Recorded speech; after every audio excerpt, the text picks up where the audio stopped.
আবার চলে এলাম প্রতি সপ্তাহের মতন শনিবারে কিন্তু খেলার মাঠে ছেলেকে নিয়ে। তো এখানে খেলা শুরু হয়েছে, ছেলে খেলছে আর তার সঙ্গে কিন্তু আরও কচি কচি ছানাপোনারাও খেলছে।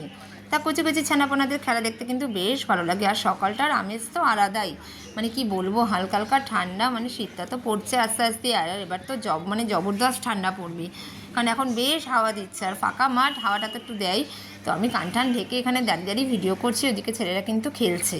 তো আমার ছেলেও খেলছে, এখানে সবাই চলে এসেছে মোটামুটি। আর সবই তো ছোটো, মানে এরা দুষ্টুমি করবে না, লাফালাফি করবে না, খেলবে না, প্র্যাকটিস করবে, যাই না সে ঠিক আছে, যাই হোক খেলুক, প্র্যাকটিস করুক, এই করতে করতেই আস্তে আস্তে হবে, ধীরে ধীরে হবে। তো ওরা কিন্তু প্র্যাকটিস করছে, স্যার চলে এসেছে।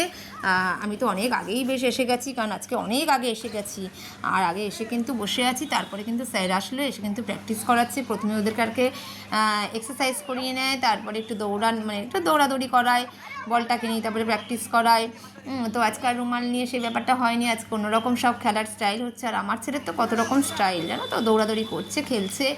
আর ওরাও তো মানে খেলাধুলার মধ্যে, এদিকে বড়োদের খেলাধুলাটা ওদিকে হয়, ওখানে ক্রিকেট খেলা হয়, আর এদিকে কিন্তু মানে ছোটোরা খেলে, বড়োরা খেলে। তা ছোটোদের গ্রুপের এখানেই আমরা বসে থাকি মায়েরা সব, আর এখানে ওরা ওদের মতন করে কিন্তু খেলে নিচ্ছে। আর স্যার মানে যে স্যার আর কি থাকে ওদের নয়, স্যারের নাম হচ্ছে অভিজিৎ স্যার। তো উনি তো প্র্যাকটিস করাচ্ছে, অভিজিৎ স্যারকে বলছে একটু মাঝে মাঝে বকাও দেবেন, কারণ এরা ছোটো সবাই, আর ছোটোদের কিন্তু একটু শাসন না করলে কিন্তু মোটেই হবে না, চলবে না। তো শাসনে রাখতে হবে। এদিকে আমরা মায়েরাও চিৎকার করি, মানে মাঝে মাঝেই চিৎকার করে উঠছি, এটা করবি না, ওটা করবি না, এই স্যারের কথা শোন, এই স্যার যেটা বলছে শোন, মানে এই করতে করতে নিজেদের ফোকাসটা মানে ছিঁড়ে যাবে। তো যাই হোক, সাত সকালে উঠে তো মানে এরকম চিৎকার করতে থাকি, কি করব, গান বাজনা না করলে কী হবে, কিন্তু মাঠে গিয়ে কিন্তু চিৎকারটা আমাদের মানে হতেই থাকে, মানে আমি নয় করছি, নয় অন্য বাচ্চার মা করছে, এরকম হতেই থাকে। কারণ দুষ্টুমি করে, এর বল নিয়ে কাড়াকাড়ি করছে, ওর বল নিয়ে কাড়াকাড়ি করছে, এ দৌড়াচ্ছে, ও দৌড়াচ্ছে, এ নালিশ করছে, ও নালিশ করছে, আন্টি এটা হয়েছে ওটা, মানে মাথা পাক খারাপ হয়ে যায়। তার মধ্যেও কিন্তু খেলাটা দেখতে বেশ দারুণ মজার লাগে।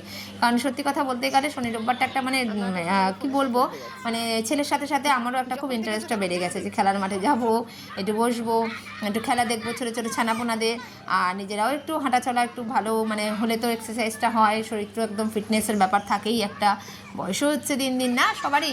তো সেই ছোটো বয়সী হোক, বড় বয়সী হোক, মাঝারি বয়সী হোক, সেটা বড় কথা নয়, শরীরের ফিটনেসটা রাখা সবসময় দরকার, জরুরি। তাই আমরা একটু মাঝে মাঝে হাঁটাচলা করে নিই, কিন্তু খুব হাঁটাচলা করি না, কিন্তু করাই যায়। পুরো মাঠটা কিন্তু সবাই রাউন্ড দেয়, হ্যাঁ সবাই কিন্তু যারা থাকে সিনিয়ররা কিন্তু মানে আসে অনেকেই। তো ওই পুরো মাঠটা কিন্তু এপার থেকে ওপার দিয়ে একদম রাউন্ড দেয়, মানে এক পাক রাউন্ড দিলেই কিন্তু যথেষ্ট এনাফ, মানে না হলেও 2000-2500 স্টেপ হাঁটা হয়ে যাবে, তার বেশি ছাড়া কম না। হয়তো আমি ভুলই বললাম, কারণ প্রচুর বড় মাঠ। তো যাই হোক বন্ধুরা, আমি তো এখানে বসে আছি, অত হাঁটা সম্ভব না, কারণ এমনি ক্লান্ত লাগে এসে, সত্যি কথা মানে ঘুম ঠিক মতো হয় না, এমনি তো রাত করে ঘুমাই, ভিডিও এডিটিং করতে হয়, নিজের ফোনের কাজ থাকে, এই থাকে, তারপরে আবার সকালবেলা এই 5:30টায় উঠে ছেলেকে রেডি করে আবার মাঠে আসা, মানে সাংঘাতিক একটা ব্যাপার। তো যা ছেলেকে খেলাধুলা করিয়ে তো আবার বাড়ি যাওয়ার পথে দেখি কি ভাবছিলাম চুলটা কাটাবো, দেখি চুলটা কাটাতে পারি কি না।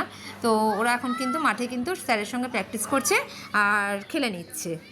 তো খেলা শেষ হয়ে গেছে, এবার কিন্তু আমি ওই তার পাশেই মানে বাড়িতে আসার পথে সেলুনে কিন্তু ছেলেকে বসিয়ে দিয়েছি চেয়ারে, আর বললাম শান্তনু, মানে যে চুল কাটে তার নাম শান্তনু, তো বললাম শান্তনু ভালো করে চুলটা কিন্তু কাটিয়ে দাও, হ্যাঁ কোনো সাইডে দাগ ফাগ দেবে না, এমনি চুলটা ছোটো ছোটো করে একদম কেটে দাও।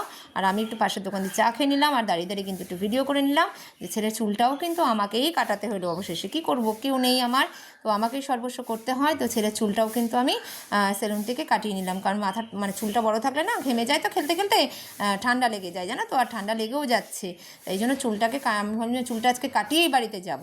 তাই চুলটা কিন্তু ছেলেকে এখানে সেলুনেই, একদম আমাদের পাড়ার মধ্যেই সেলুনটা, বাড়ি যাওয়ার পথেই পড়ে। তো আমি এখানে কিন্তু ছেলের চুলটা কাটিয়ে এখানে তারপরে আমি বাড়ি চলে যাব। তো চলো বন্ধুরা, আজকের মতন ভিডিওটা এখানেই শেষ করছি। সবাই ভালো থেকো, সুস্থ থেকো, আর সবাই খেলাধুলার মধ্যে থেকো, মানে শরীরকে ফিট রেখো। তো চলো চুল কাটিয়ে একদম বাড়ি চলে যাব, টাটা। আজকে শনিবারের খেলাটা কেমন লাগলো অবশ্যই কিন্তু তোমরা কমেন্ট করো।